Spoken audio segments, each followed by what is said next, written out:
and welcome. You're watching Head to Head. I'm Antonina Antosha with UATV. Madrid versus Barcelona. Residents of one of the most controversial regions of Spain, Catalonia, have organized another referendum in order to gain independence from Spain. The voting process, however, has been interrupted with violent clashes with law enforcers on one side and the voters on the others. Now, the results and validity of the referendum are now being questioned by Spain's government. So could this be the start of a real political crisis in Spain? To talk about this, we're joined in the studio today by Oleksii Kuropiatnyk. He's an expert in foreign policy and security policy of the Maidan of Foreign Affairs. Hello, and thank you for coming. Spain has had controversial and, if we could say, difficult relations with the region of Catalonia for years now. What is the reason behind that? Could you tell our audience?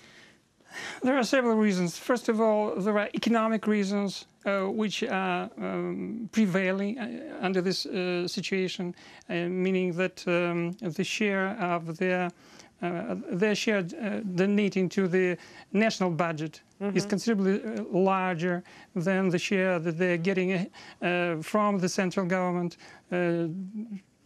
Almost twice it dwindled during the past 10 years. And as for political reasons, looking at the situation from the political theory, we see that Catalans may form a nation. They were a nation. They were declared a nation in 2006, and all the features that distinguish a nation are in place. The problem is that whether there were really any positive motivation for them to secess. Before the referendum, this motivation was rather weak, and neither the government nor the population had majority feelings to secede. But this is not the first time Catalonians try to organize a referendum, right? Exactly. And we have here another political reason. When the separatist coalition, and we have a coalition, this is a ruling coalition in Catalonia, came to power in 2015, they promised their electors that they will put the referendum on the agenda. So they were simply following their promises. But the referendum turned out not to be valid. Well, at least the central government of Spain does not recognize it as the democratical one and as the one that had the right under the word of law to be held. Exactly. From the legal standpoint, we see that there are no grounds for the referendum to take place, and both the legislation from the central government, the constitution, and the legislation of the very Catalonia were against this enterprise. The problem was that there is a kind of a clash between the legality of this thing and the real motivation which stand behind that. The motivation, motivation was, first of all, to enjoy the right for freedom of speech and to say even no during this referendum, thus fulfilling the promises of the ruling separatist coalition that they will put this question to the agenda and this event will happen. And secondly, the central government made a mistake. It was a gross mistake. In 2006, they granted the very broad autonomy to the Catalans. They recognized them as a separate nation. And that was very nice. But in 2010, they reversed it, at least partially. They grabbed a portion of their autonomy, and they didn't recognize it. It was a decision of the Constitutional Court. And, that revoke, that grievances, and that rage to some separatists saying, well, guys, we are a separate nation. We have all the attributes to have an independent state. We did not want that at that period of time.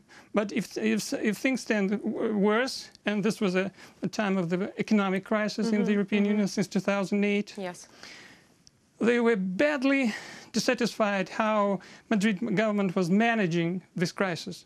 And it really mismanaged it. For the gross debt of the state is tremendous, which is lying as a burden both on the economy of Catalonia, one of the most industrially developed region in the country. So mainly the fact that the central government of Spain was poorly managing the crisis that conquered the whole Europe starting from 2008. Was it one of the reasons that Catalonia wanted to become independent? Well, in the economic roles, it was one of the reasons: mismanagement and the unfair payback from the central budget to the budget of the autonomous Republic of Catalonia. So they were trying to renegotiate it, basically, and that was the main reason under this push for referendum, simply to upgrade their standing positions before the renegotiating process with Madrid. But Madrid has chosen another path. A confrontation. And the violence that erupted during the voting process of this last referendum, would you consider it another fail of the central government of Spain? This violence simply broke the legitimate stance, a moral stance of the government in Madrid. So before that, all the cards were in the hands of the central government. But with these excesses of the police, and both against the civilians in the Catalonia, and the clashes between the central forces and the militia Mossos of the Catalonia itself, there were clashes between the police forces, even. Also, for Catalan, the police forces they declared that they will stand for the peace and order and the defense of their governments. So this is their right, and this is their obligation. So that created a situation which undermined seriously the moral stance of the central government. What happens next with this referendum? At least there are several scenarios. We see that there are internal players and external players.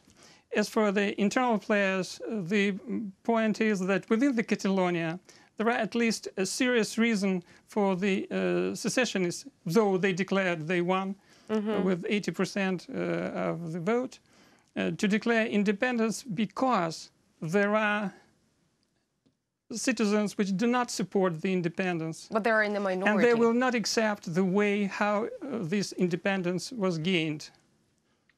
But those who are against, they're still a minority. I mean, this is a very big question. For 3 months before the event, there was a poll which showed that the majority, I would say 41 against 38%, did not support. So the numbers are okay. But the recent eventualities which happened in Barcelona and other areas in Catalonia might reshape this attitude. For people went, at least they declared that they understood that the referendum was illegal, but they simply wanted to enjoy their right for the freedom of say, freedom of speech. And as far as they were denied this right, now this is the main there problem. may be another motivation which did not exist before this referendum. And now it does. Yes, now. Which might change the things on the ground. Overall, how high are the chances that Catalonia will get its independence in the nearest future?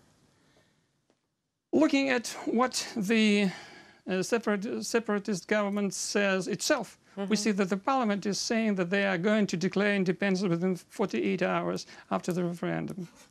But the executive in the Catalonia recognize that the fashion in which this independence was gained is unacceptable to the majority of the inhabitants of Catalonia itself. Another thing is what they will do after that. For there is a presumption of Mr. Barroso, the previous head of the European Commission, who said that if some entity separates from the member state of the EU, it is not granted all the EU rights membership. and the membership automatically. They have to renegotiate it from the very beginning, and there is a consensus type of decision. So it might ask the permission or K of their state from which it succeeds. Yeah. In Ukraine, we have the Black Sea Peninsula, Crimea, which also held referendum in 2014, and there's also the referendum allegedly showed that the majority of people who lived in the peninsula wanted to become a part of Russia. Are there any parallels that could be drawn within Catalonia and Crimea? I will name you two approaches. First, if you look at the UN approach, they would say that the separatist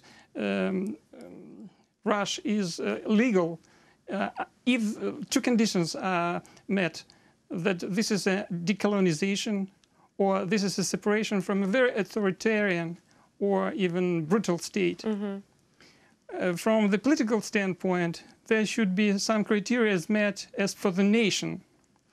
There should be a nation, a homogeneous community of people mm-hmm. linked with their history, culture, their vision of the future and the common language. And they should be located in some place which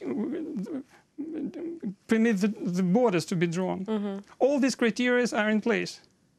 Okay.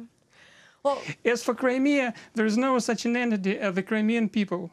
There is only Crimean Tatar people, but they did not demand any successionist motivation during these events.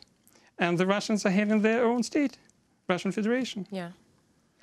Okay, well, the situation is still pretty complicated, I would say, but thank you so much for coming here and trying to clarify it for our audience. You're welcome. That was Oleksii Kuropiatnyk, who is an expert on foreign policy and security policy of the Maidan of Foreign Affairs. Thank you so much for watching and goodbye.